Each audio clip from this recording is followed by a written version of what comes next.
के इस गहन विश्लेषण में आपका स्वागत है। नमस्कार। हमारे सामने है डीसी दत्ता की जानी मानी स्त्री रोग विज्ञान पाठ्यपुस्तक के कुछ अंश, और हमारा मिशन है महिला श्रोणी अंगों की शारीरिक रचना को समझना। जी, ये एक काफी पेचीदा और महत्वपूर्ण प्रणाली है। हाँ, तो चलिए इसे परत दर परत समझने की कोशिश करते हैं। बिल्कुल। हम बाहर से शुरू करके अंदर की ओर बढ़ेंगे, यानी बाहरी अंगों से आंतरिक अंगों और उन्हें सहारा देने वाली संरचनाओं तक।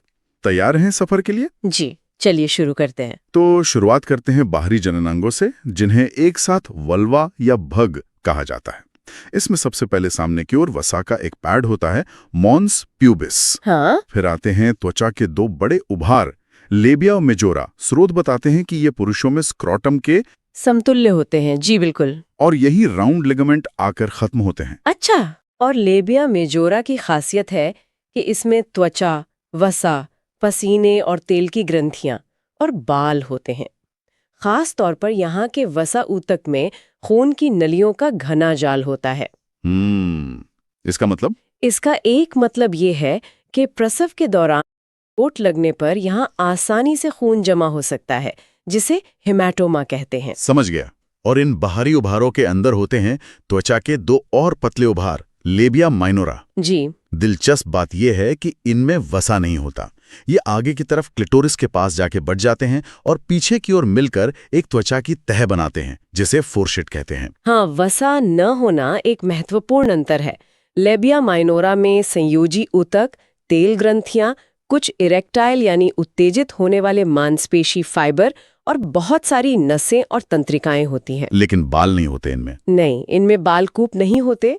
और जैसा आपने फोर्सेट का जिक्र किया, प्रसव के दौरान अक्सर इस हिस्से में चोट लग जाती है। अच्छा, अब आते हैं क्लिटोरिस पर। ये वल्वा के अगले हिस्से में एक छोटा संवेदनशील इरेक्टाइल अंग है। जी, लगभग 2.5 सेंटीमीटर का। इसमें एक बाहरी सिरा, ग्लैंस, एक मुख्य भाग, बॉडी, और दो जड़ें क्रूरा होती हैं। स्रोत कहता है कि ये तंत्रिकाओं से भरपूर होता है। बिल्कुल, और इसकी रक्त वाहिकाएं पास के वेस्टिब्यूलर बल्ब से जुड़ी होती हैं, जिसके कारण प्रसव में यहाँ भी चोट का खतरा रहता है। और ये पुरुषों में लिंग के समरूप है, लेकिन हाँ, समरूप होते हुए भी ये मूत्र मार्ग से पूरी तरह अलग होता है, जो एक अहम फर्क है। इसकी संवेदनशीलता और इरेक्टाइल प्रकृति यौन प्रक्रिया के लिए महत्वपूर्ण है। ठीक है, अब बात करते हैं वेस्टिब्यूल की। ये क्लिटोरिस, फोर्सेट और लेबिया माइनोरा के बीच का एक तिकोना क्षेत्र है। हाँ, एक तरह का प्रवेश द्वार समझ सकते हैं इसे। क्योंकि यहीं पर 4 मुख्य द्वार खुलते हैं, मूत्रमार्ग का द्वार, योनि का द्वार और वो स्नेहन वाली ग्रंथियां। हाँ, स्नेहन के लिए बलगम बनाने वाली बार्थोलिन ग्रंथियों के 2 द्वार। कभी कभी कुछ और छोटी नलिकाएं, पैरायूरेथ्रल नलिकाएं भी यहीं खुलती हैं। योनि द्वार के पास हाइमन होता है। जी, हाइमनी श्लेष्म झिल्ली की एक पतली परत है, जो अलग अलग महिलाओं में अलग अलग आकार की हो सकती है। आमतौर पर पहले संभोग के बाद ये फट जाती है, और प्रसव के बाद तो इसके केवल कुछ निशान, कारंकुरे मायोटिफॉर्मिस ही रह जाते हैं। और ये बार्थोलिन ग्रंथियां क्या हैं? आपने बताया ये स्नेहन के लिए बलगम बनाती हैं। हाँ, ये मटर के दाने जितनी छोटी ग्रंथियां हैं, जो वेस्टिब्यूल के दोनों तरफ थोड़े गहराई में स्थित होती हैं, वेस्टिबुलर बल्ब के पीछे। और काम कब करती हैं ये? यौन उत्तेजना के समय ये एक क्षारीय बलगम स्रावित करती हैं, जो स्नेहन में मदद करता है। इनकी नलिकाएं लगभग 2 सेंटीमीटर लंबी होती हैं और वेस्टिब्यूल में हाइमन के पास बाहर की ओर खुलती हैं। ये पुरुषों की बल्बो-यूरेथ्रल ग्रंथियों के समान है। यहीं पर वेस्टिबुलर बल्ब भी होते हैं, आपने जिक्र किया था। ये इरेक्टाइल ऊतक के पिंड हैं। हाँ, 2 पिंड हैं, योनि द्वार के दोनों ओर स्थित होते हैं, और ये पुरुषों के लिंग के बल्ब और कॉर्पस स्पॉन्जियोसम के समान है। तो इनमें भी चोट का खतरा रहता होगा? बिल्कुल, क्योंकि ये इरेक्टाइल ऊतक हैं। प्रसव के दौरान इनके घायल होने और तेजी से खून बहने का खतरा रहता है। तो संक्षेप में, बाहरी अंगों यानी वल्वा को खून मुख्य रूप से आंतरिक पुडंडल और फेमोरल धमनियों से मिलता है, और तंत्रिकाएं कई स्रोतों से आती हैं। जी, L1, L2, S2, 3, 4 nerve root से। और गर्भावस्था में यहाँ नसें फूलना यानी वेरिकोसिटीज आम बात है। हाँ, ये काफी कॉमन है। चलिए अब बाहरी से आंतरिक अंगों की ओर बढ़ते हैं। शुरुआत करते हैं योनि, वजाइना से। ये मांसपेशियों और झिल्ली से बनी एक नली है, जो गर्भाशय को शरीर के बाहर से जोड़ती है। स्राव के बाहर निकलने का रास्ता है, संभोग का अंग है, और प्रसव के दौरान बच्चे के जन्म का मार्ग। मतलब जन्म नलिका बनती है। इसकी दिशा कैसी होती है, सीधी नीचे? नहीं, थोड़ी ऊपर और पीछे की ओर होती है, खड़े होने पर जमीन से लगभग 45 डिग्री के कोण पर। अच्छा। इसकी लंबाई भी थोड़ी अलग होती है, आगे की दीवार करीब 7 सेमी और पीछे की 9 सेमी। हाँ, पीछे वाली दीवार थोड़ी लंबी होती है। व्यास लगभग 2-3.5 सेमी है, पर इसमें फैलने की कमाल की क्षमता होती है, खासकर प्रसव के समय। योनि के ऊपरी सिरे पर फोर्निक्स होते हैं, ये क्या है? हाँ, जहां गर्भाशय का निचला हिस्सा यानी गर्भाशय ग्रीवा सर्विक्स थोड़ा अंदर की ओर निकला होता है, वहां योनि की दीवार और सर्विक्स के बीच कुछ खाली जगह या जेब जैसी संरचनाएं बनती हैं, उन्हें फोर्निक्स कहते हैं। एक आगे, एक पीछे और 2 बगल में। सबसे गहरा कौन सा है? पीछे वाला फोर्निक्स सबसे गहरा होता है और डगलस की थैली पेरिटोनियम की एक जेब के ठीक नीचे होता है। ये क्लिनिकल जांच के लिए महत्वपूर्ण है। इसके आसपास क्या होता है, ये जानना भी जरूरी है। आगे की तरफ, आगे की तरफ ऊपर मूत्राशय और नीचे मूत्र मार्ग होता है। पीछे की ओर ऊपर डगलस की थैली, बीच में मलाशय और नीचे पेरिनियल बॉडी होती है। और साइड में? किनारों पर ऊपरी हिस्से में श्रोणि के सेलुलर ऊतक होते हैं, जिसमें मूत्रवाहिनी, यूरेटर और गर्भाशय धमनी यूट्राइन आर्टरी गुजरती हैं, जो फोर्निक्स से लगभग 2 सेंटीमीटर दूर होती हैं। मध्य भाग लेवेटर एनी मांसपेशी से सटा होता है और निचले हिस्से के पास वेस्टिबुलर बल्ब और बार्कोलिन ग्रंथियां होती हैं। योनि की दीवार कैसे बनी होती है? क्या इसमें मांसपेशियां होती हैं? हाँ, इसमें कई परतें होती हैं। सबसे अंदर एक श्लेष्मक झिल्ली स्तरित स्क्वेमस एपिथेलियम होती है, जिसमें कोई ग्रंथि नहीं होती। कोई ग्रंथि नहीं? हाँ। अच्छा। जी। फिर एक सबम्यूकस परत आती है, जिसमें रक्तवाहिकाएं होती हैं। फिर मांसपेशियों की परत होती है, अंदर गोलाकार, बाहर लंबी। और सबसे बाहर एक फाइब्रस परत होती है, जो एंडोपेल्विक फाशिया से बनती है। ये मांसपेशियां और फाइब्रस ऊतक इसे मजबूती और लचीलापन देते हैं। यहाँ एक दिलचस्प बात स्रोत में बताई गई है कि योनि का अंदरूनी अस्तर यानी एपिथेलियम सेक्स हार्मोन खासकर एस्ट्रोजन के असर से बदलता रहता है। बिल्कुल, ये बहुत महत्वपूर्ण है। प्रजनन आयु में एस्ट्रोजन के प्रभाव से ये कोशिकाएं मोटी होती हैं और ग्लाइकोजन जमा करती है। ग्लाइकोजन, चीनी जैसा? हाँ, एक तरह का कार्बोहाइड्रेट। योनि में रहने वाले खास बैक्टीरिया, जिन्हें डॉडरलिन बैसिली कहते हैं, इस ग्लाइकोजन को लैक्टिक एसिड में बदलते हैं। लैक्टिक एसिड, इससे क्या होता है? इससे योनि का वातावरण अम्लीय होता है, pH 4 से 5.5, जो संक्रमण फैलाने वाले कई कीटाणुओं को पनपने से रोकता है। यह एक प्राकृतिक सुरक्षा तंत्र है। तो ये बैक्टीरिया फायदेमंद है? जी हाँ, ये ग्राम पॉजिटिव एनारोबिक रॉड है और इनका अस्तित्व ईस्ट्रोजीन पर निर्भर करता है। रजो निवृत्ति के बाद या यौवन से पहले जब ईस्ट्रोजन कम होता है, तो ये अम्लता भी कम हो जाती है और संक्रमण का खतरा बढ़ सकता है। योनि में नमी कहाँ से आती है अगर इसमें अपनी ग्रंथियां नहीं है? योनि का स्राव कई स्रोतों से आता है, कुछ गर्भाशय ग्रीवा और गर्भाशय से, कुछ योनि की दीवार से ही रिसकर, जिसे ट्रांसयूडेशन कहते हैं, और यौन उत्तेजना के समय बार्थोलिन ग्रंथियों से। तो ये सामान्य है? हाँ, आमतौर पर ये कम होता है, लेकिन कुछ स्थितियों में जैसे ओव्यूलेशन के आसपास, माहवारी से पहले, गर्भावस्था में या यौन उत्तेजना पर ये थोड़ा बढ़ सकता है। ठीक है, अब गर्भाशय यूट्रस की ओर बढ़ते हैं। ये श्रोणि के बीच में मूत्राशय और मलाशय के बीच स्थित एक खोखला नाशपाती के आकार का अंग है। हाँ, और इसकी सामान्य स्थिति भी खास है, एंटीवर्जन और एंटीफ्लेक्शन। इसका क्या मतलब है? एंटीवर्जन का मतलब है कि पूरा गर्भाशय योनि के अक्ष पर आगे की ओर झुका हुआ है, और एंटीफ्लेक्शन का मतलब है कि गर्भाशय का मुख्य भाग बॉडी, गर्भाशय ग्रीवा सर्विक्स पर आगे की ओर मुड़ा हुआ है। अक्सर ये थोड़ा दाईं ओर भी घुमा डेक्स्ट्रो रोटेशन होता है। ये स्थितियां इसे अपनी जगह पर बनाए रखने में मदद करती हैं। आकार में ये लगभग 8 सेंटीमीटर लंबा और 5 सेंटीमीटर चौड़ा होता है और वजन करीब 50 से 80 ग्राम। जी, ये एक गैर गर्भवती वयस्क महिला का औसत आकार है। इसके मुख्य भाग क्या हैं?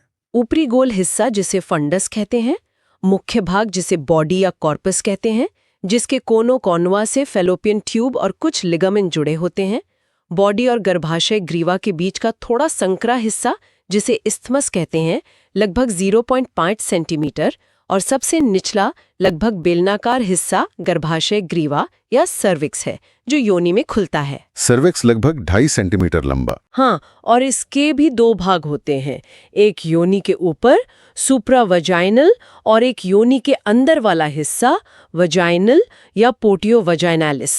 स्रोत में बताया गया है कि सर्विक्स का बाहरी मुंह एक्सटर्नल ऑस बच्चे के जन्म के बाद गोल ना रहकर एक दरार जैसा हो जाता है। गर्भाशय के अंदर की गुहा कैसी होती है? गर्भाशय गुहा यूटेराइन कैविटी बॉडी में तिकोनी होती है, लगभग 3.5 सेंटीमीटर, और सर्विक्स में एक नलिका सर्विकल कैनाल के रूप में होती है, लगभग 2.5 सेंटीमीटर।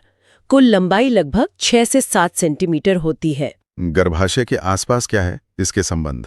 आगे की ओर मूत्राशय है और उनके बीच पेरिटोनियम की एक थैली यूटेरोवेसिकल पाउच होती है।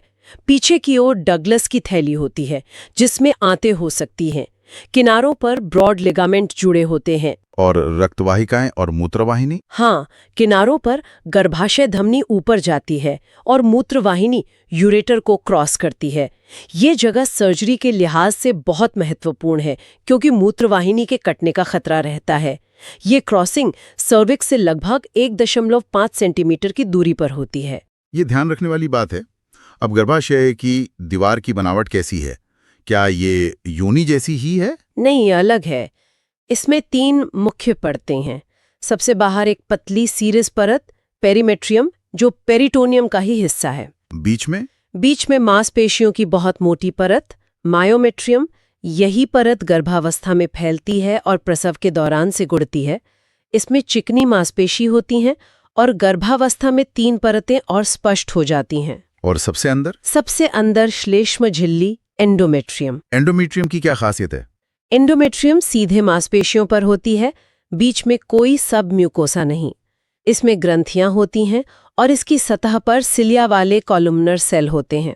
सबसे खास बात यह है कि यह परत हर महीने मासिक धर्म चक्र के दौरान हार्मोन एस्ट्रोजन और प्रोजेस्टेरॉन के असर से बदलती है, मोटी होती है और अगर गर्भाधारण नहीं होता तो झड़ जाती है। यही मासिक धर्म है। और गर्भावस्था में? गर्भावस्था के दौरान यही भ्रूण को पोषण देती है और प्लेसेंटा का हिस्सा बनती है। और गर्भाशय ग्रीवा यानी सर्विक्स की बनावट, क्या वो गर्भाशय के मुख्य भाग जैसी ही है? नहीं, सर्विक्स काफी अलग है। ये मुख्य रूप से मांसपेशियों के बजाय मजबूत फाइब्रस संयोजी ऊतक से बना होता है, सिर्फ 10-15% मांसपेशी। इसीलिए ये प्रसव के दौरान फैल सकता है लेकिन सामान्यतः बंद रहता है। इसकी नलिका के अंदर का अस्तर कैसा होता है? एंडोसर्विकल कैनल के अंदर लंबी कॉलमनर कोशिकाएं होती हैं जिन्हें आर्बर वाइटे यूटेरी कहते हैं क्योंकि उनमें सिलवटें होती हैं, और जटिल रेस्मोस ग्रंथियां होती हैं जो क्षारीय बलगम बनाती हैं। ये बलगम क्यों बनता है? ये बलगम शुक्राणु के प्रवेश में मदद करता है और गर्भावस्था में एक गाढ़ा म्यूकस प्लग बनाकर गर्भाशय को बाहरी संक्रमण से बचाता है। इसका गाढ़ापन चक्र के दौरान बदलता रहता है। और सर्विक्स का वो हिस्सा जो योनि में दिखता है, पोटियो वेजाइनलिस, वह योनि की तरह ही स्तरीय स्क्वॉमस एपिथीलियम से ढका होता है। दो दांत के एपिथीलियम मिलते हैं यहाँ? हाँ, और जहाँ ये स्क्वैमस एपिथीलियम और अंदर का कॉल्यूमनर एपिथीलियम मिलते हैं, वो जगह ट्रांसफॉर्मेशन जोन या संक्रमण क्षेत्र कहलाती है। ये महत्वपूर्ण क्यों है? ये क्षेत्र बहुत महत्वपूर्ण है क्योंकि ये हार्मोन, संक्रमण और चोटों से लगातार बदलता रहता है और यहीं पर सर्वाइकल डिस्प्लेसिया या कैंसर विकसित होने का खतरा सबसे ज्यादा होता है। इसीलिए पैप स्मीयर टेस्ट इसी क्षेत्र से कोशिकाएं लेता है। उम्र के साथ गर्भाशय में क्या बदलाव आते हैं? जन्म के समय सर्विक्स बॉडी से लंबा होता है। यौवन में एस्ट्रोजन के असर से बॉडी तेजी से बढ़ती है और अनुपात उलट जाता है। बॉडी सर्विक्स लगभग 2.1 रजोनिवृत्ति के बाद हार्मोन कम होने से गर्भाशय सिकुड़ जाता है। एट्रोफी, रक्त आपूर्ति मुख्य रूप से गर्भाशय धमनी से होती है, जो आंतरिक इलियाक धमनी की शाखा है। अंडाशय धमनी से भी कुछ आपूर्ति मिलती है। और तंत्रिकाएं, क्या ये दर्द महसूस करता है? तंत्रिका आपूर्ति सिंपैथेटिक और पैरासिम्पैथेटिक दोनों प्रणालियों से होती है। दिलचस्प बात यह है कि गर्भाशय, ग्रीवा और गर्भाशय स्वयं स्पर्श, गर्मी या कटने के प्रति ज्यादा संवेदनशील नहीं होते। हाँ, खिंचाव या ऐंठन जैसे मासिक धर्म या प्रसव में से दर्द होता है। अब बात करते हैं फैलोपियन ट्यूब या गर्भाशय नलिकाओं की। ये गर्भाशय के दोनों ओर से निकलती हैं, करीब 10 सेंटीमीटर लंबी। जी, ये जोड़ीदार संरचनाएं हैं और ये ब्रॉड लिगामेंट के ऊपरी किनारे में स्थित होती हैं। इनके 2 सिरे होते हैं, एक गर्भाशय के अंदर खुलता है, इंट्राम्यूरल ऑस्टियम सिर्फ 1 मिलीमीटर चौड़ा, और दूसरा पेट की गुहा, श्रोणि गुहा में खुलता है, एब्डोमिनल ऑस्टियम लगभग 2 मिलीमीटर चौड़ा। इनके भी हिस्से होते हैं ना? हाँ, 4 मुख्य भाग हैं गर्भाशय से बाहर की ओर। पहला इंट्राम्यूरल या इंटरस्टिशियल हिस्सा जो गर्भाशय की दीवार के अंदर होता है, 1.25 सेंटीमीटर लंबा, 1 मिलीमीटर व्यास। फिर एक संकरा सीधा हिस्सा आता है, इस्थमस, 2.5 सेंटीमीटर लंबा, 2.5 मिलीमीटर व्यास। उसके बाद एक लंबा चौड़ा और मुड़ा हुआ हिस्सा है, एम्प्यूला, 5 सेंटीमीटर लंबा। यहीं पर आमतौर पर अंडा और शुक्राणु मिलते हैं, यानी निषेचन होता है। और सबसे भारी हिस्सा? सबसे बाहर कीप जैसा हिस्सा है, इन्फंडिब्यूलम, 1.25 सेंटीमीटर लंबा, 6 मिलीमीटर व्यास, जिसके सिरे पर उंगलियों जैसी झालरें, फिम्ब्रियां होती हैं। ये फिम्ब्रियां अंडाशय से निकलने वाले अंडे को पकड़कर ट्यूब में खींच लेती हैं। एक फिम्ब्रिया, ओवेरियन फिम्ब्रिया, सीधे अंडाशय से जुड़ी होती है। ट्यूब की दीवार कैसी होती है? इसमें भी 3 परतें हैं, बाहरी सीरस, पेरिटोनियम, बीच में मांसपेशी, बाहरी लंबी, अंदर गोलाकार, जो अंडे और भ्रूण को गर्भाशय की ओर धकेलती है, और अंदर श्लेष्म झिल्ली। इस अंदरूनी झिल्ली में क्या खास है? इस म्यूकस मेम्ब्रेन में लंबी सिलवटें होती हैं और इसमें मुख्य रूप से 2 तरह की कॉलमनर कोशिकाएं होती हैं, सिलिया वाली जो तरल पदार्थ और युग्मकों को गर्भाशय की ओर धकेलती हैं, और स्रावी कोशिकाएं जो पोषण प्रदान करती हैं। इसमें एंडोमेट्रियम की तरह मासिक बदलाव तो होते हैं, पर बहुत हल्के, और इसमें कोई परत झड़ती नहीं है, कोई सबम्यूकोजा या ग्रंथियां भी नहीं होती। तो ट्यूब का मुख्य काम अंडे और शुक्राणु को मिलाना और शुरुआती भ्रूण को गर्भाशय तक पहुंचाना है। बिल्कुल, युग्मकों का परिवहन, निषेचन को सुगम बनाना और अपने स्राव के माध्यम से युग्मनज यानी शुरुआती भ्रूण के अस्तित्व को बनाए रखना जब तक वो गर्भाशय ना पहुंच जाए। ये ट्यूब छूने या संभालने के प्रति बहुत संवेदनशील होती हैं। अब आते हैं अंडाशय, ओवरीज पर। ये महिला की मुख्य सेक्स ग्रंथियां हैं, यानी गोनैड्स हैं। जी, इनका दोहरा काम है। पहला, अंडे को जर्म सेल को परिपक्व करना, स्टोर करना और हर महीने एक अंडे को रिलीज करना, ओव्यूलेशन। दूसरा, महिला सेक्स हार्मोन, मुख्य रूप से ईस्ट्रोजन और प्रोजेस्टेरोन बनाना, स्टेरॉइडोजेनेसिस। ये अंडाकार, गुलाबी भूरे रंग के होते हैं। आकार लगभग 3 सेंटीमीटर लंबा, 2 सेंटीमीटर चौड़ा, 1 सेंटीमीटर मोटा। प्रजनन काल में इनकी सतह पर ओव्यूलेशन के कारण निशान होते हैं। हाँ, ये श्रोणि गुहा में स्थित होते हैं और कई लिगामेंट्स द्वारा अपनी जगह पर टिके रहते हैं, जैसे ब्रॉड लिगामेंट से मीसोवेरियम द्वारा, श्रोणि दीवार से इन्फंडिबुलोपेल्विक लिगामेंट्स द्वारा, जिसमें इनकी मुख्य रक्त वाहिकाएं और नसें होती हैं, और गर्भाशय से ओवेरियन लिगामेंट द्वारा। ये कहाँ स्थित होते हैं श्रोणि में? ये ओवेरियन फोसा नामक एक गड्ढे में स्थित होते हैं। इनके आसपास महत्वपूर्ण संरचनाएं होती हैं। पीछे मूत्रवाहिनी और आंतरिक इलियक वाहिकाएं, ऊपर बाहरी इलियक नस और साइड में श्रोणि की दीवार। इसलिए श्रोणि की सर्जरी के समय इनका ध्यान रखना पड़ता है। अंडाशय के अंदर क्या होता है? कोशिकाएं और अंडे विभिन्न विकास चरणों, प्राइमोर्डियल फॉलिकल से लेकर परिपक्व ग्राफियन फॉलिकल तक फॉलिकुलर संरचनाओं में मौजूद होते हैं। यहीं ओव्यूलेशन के बाद कॉर्पस ल्यूटियम बनता है और बाद में कॉर्पस एल्बिकन्स, सफेद निशान। और मेड्यूला में? मेड्यूला में मुख्य रूप से ढीला संयोजी ऊतक, रक्त वाहिकाएं, लसिका वाहिकाएं, नसें और कुछ मांसपेशी फाइबर होते हैं।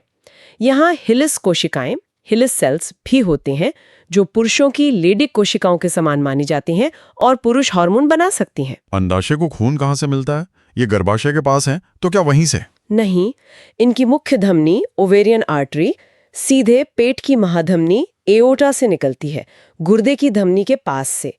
गर्भाशय धमनी से भी एक शाखा मिलती है। खून वापस ले जाने वाली नसें, ओवेरियन वेन, एक जाल पैम्पेनिफॉर्म प्लेक्सस बनाते हैं, जो दाईं ओर सीधे इंफीरियर वेना कावा में और बाईं ओर बाएं गुर्दे की नस में जाती हैं। इनकी संवेदनशीलता? ये भी दबाने पे संवेदनशील होते हैं। ठीक है, तो ये थे मुख्य आंतरिक प्रजनन अंग। इनके अलावा कुछ और संरचनाएं हैं जो महत्वपूर्ण हैं, खासकर इनके सहारे और आसपास के अंगों के संबंध में, जैसे महिला मूत्रमार्ग, यूरेथ्रा। हाँ, ये पुरुषों की तुलना में काफी छोटा होता है, सिर्फ 4 सेंटीमीटर लंबा और 6 मिलीमीटर व्यास का। ये योनि की अगली दीवार के साथ जुड़ा होता है, उसके बहुत पास। इसमें स्कीनी ग्रंथियां होती हैं। जी, इसमें मूत्र मार्ग के आसपास कुछ छोटे ग्रंथियां, स्केनी ग्रंथियां होती हैं, जो पुरुषों की प्रोस्टेट ग्रंथि के समरूप मान जाती हैं। इसकी कम लंबाई और योनि गुदा से नजदीकी के कारण महिलाओं में मूत्रपथ संक्रमण यूटीआई ज्यादा आम है। मूत्राशय, ब्लैडर, बेगर्भाशय के ठीक आगे होता है। हाँ, और उसका निचला हिस्सा बेस, गर्भाशय ग्रीवा और योनि के अगले फॉनिक से संबंधित होता है। इसकी क्षमता करीब 450 मिलीलीटर होती है। और मूत्रवाहिनी, यूरेटर, जो गुर्दे से मूत्राशय तक मूत्र लाती है। हाँ, श्रोणी में ये लगभग 13 सेंटीमीटर लंबी होती है और गर्भाशय ग्रीवा के पार्श्व से लगभग 1.5 सेंटीमीटर की दूरी से गुजरती है, जहां गर्भाशय धमनी इसे ऊपर से क्रॉस करती है। जैसा हमने पहले कहा, हिस्टेरेक्टमी जैसी सर्जरी के दौरान इसके घायल होने का खतरा रहता है, खासकर इन्फिंडिबुलो पेल्विक लिगामेंट के पास, गर्भाशय ग्रीवा के किनारे और योनि के कोने पर। पीछे की ओर मलाशय, रेक्टम और गुदा नली का एनल कैनाल होते हैं। जी, जो डगलस की थैली और रेक्टोवेजाइनल सेप्टम, योनि और मलाशय के बीच की दीवार द्वारा योनि से अलग रहते हैं। अब बात करते हैं उस संरचना की जो इन सब अंगों को नीचे से सहारा देती है, श्रोणितल, पेल्विक फ्लोर या पेल्विक डायफ्राम। ये बहुत ही महत्वपूर्ण संरचना है। ये मांसपेशियों का एक मजबूत झूला या हैमॉक है, जो श्रोणी के निचले हिस्से को बंद करता है और पेट के अंगों को सहारा देता है। ये कौन सी मांसपेशियों से बनता है? इसके मुख्य मांसपेशी लेवेटर एनी है, जिसके खुद 3 भाग होते हैं, प्यूबोकॉक्सीजियस, इलियोकॉक्सीजियस और इस्चियोकॉक्सीजियस। ये एक थकान प्रतिरोधी धारीदार मांसपेशी है जो मूत्रमार्ग, योनि और गुदा नलिका के चारों ओर लिपटी रहती है। इसका प्यूबोरेक्टिलिस भाग एक यू आकार का स्लिंग बनाता है, जो मलाशय के कोण को बनाए रखने में मदद करता है। इसका काम क्या है? सिर्फ सहारा देना? नहीं, इसके कई काम हैं। श्रोणी अंगों को सहारा देना, पेट का दबाव बढ़ने पर, जैसे खांसते, छींकते या वजन उठाते समय, कॉन्ट्रैक्ट होकर उन्हें नीचे खिसकने से रोकना, मलमूत्र त्याग पर नियंत्रण में स्फिंक्टर की सहायता करना और प्रसव के दौरान बच्चे के सिर को सही दिशा में घुमाने में मदद करना। ये पेरिनियल बॉडी को भी स्थिर करती है। गर्भावस्था और प्रसव का इस पर क्या असर होता है? गर्भावस्था में हार्मोन और बढ़ते वजन के कारण ये थोड़ी मोटी हाइपरट्रॉफी हो जाती है, लेकिन साथ ही कम कठोर और ज्यादा फैलने योग्य भी हो जाती है।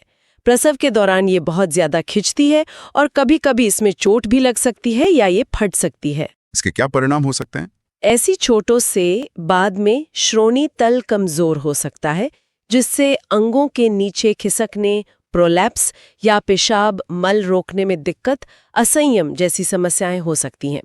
एक और शब्द आता है पेरिनियम, खासकर ऑब्स्टेट्रिकल पेरिनियम या पेरिनियल बॉडी। पेरिनियम वल्वा और गुदा के बीच का बाहरी क्षेत्र है।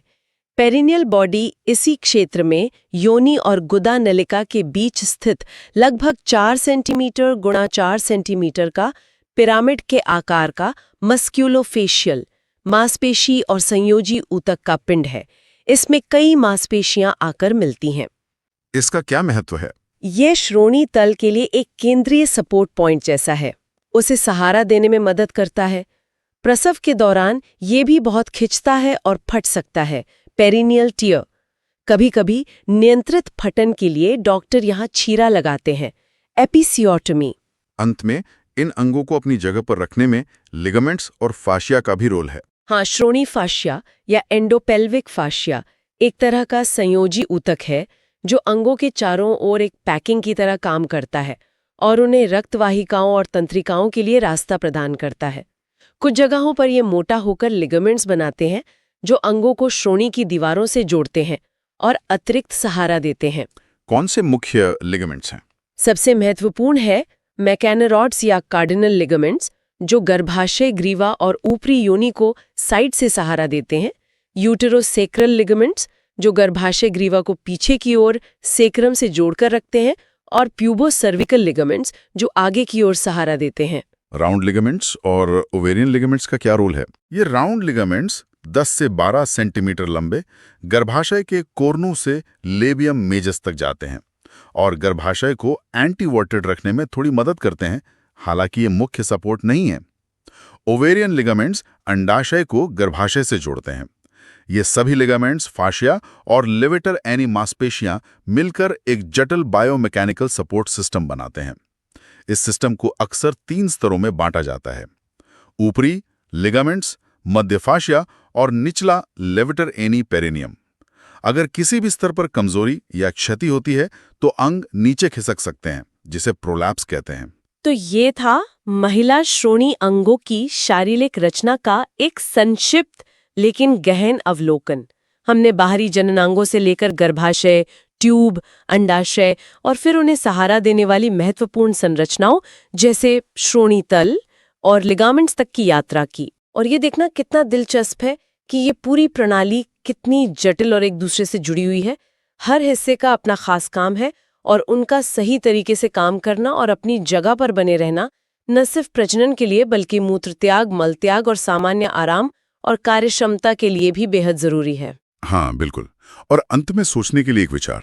हमने चर्चा के दौरान कई बार सुना और स्रोत में भी इसका उल्लेख है कि प्रसव जैसी जीवन की एक बड़ी घटना इन संरचनाओं पर कितना असर डाल सकती है, चाहे वो मांसपेशियां हों, फासियां हों या लिगामेंट्स जिनमें खिंचाव या चोट लग सकती है। जी, ये सोचना रोचक है कि ये शारीरिक बदलाव, जो जीवन देने की एक प्राकृतिक प्रक्रिया का हिस्सा है, किसी महिला के दीर्घकालिक स्वास्थ्य, आराम और जीवन की गुणवत्ता को कैसे प्रभावित कर सकते हैं। शायद इन प्रभावों को और गहराई से समझना और उन पर ध्यान देना भविष्य की देखभाल के लिए महत्वपूर्ण हो सकता है। ये एक बहुत ही प्रासंगिक सवाल है जिस पर और विचार किया जाना चाहिए। इस विस्तृत चर्चा में शामिल होने के लिए धन्यवाद। धन्यवाद।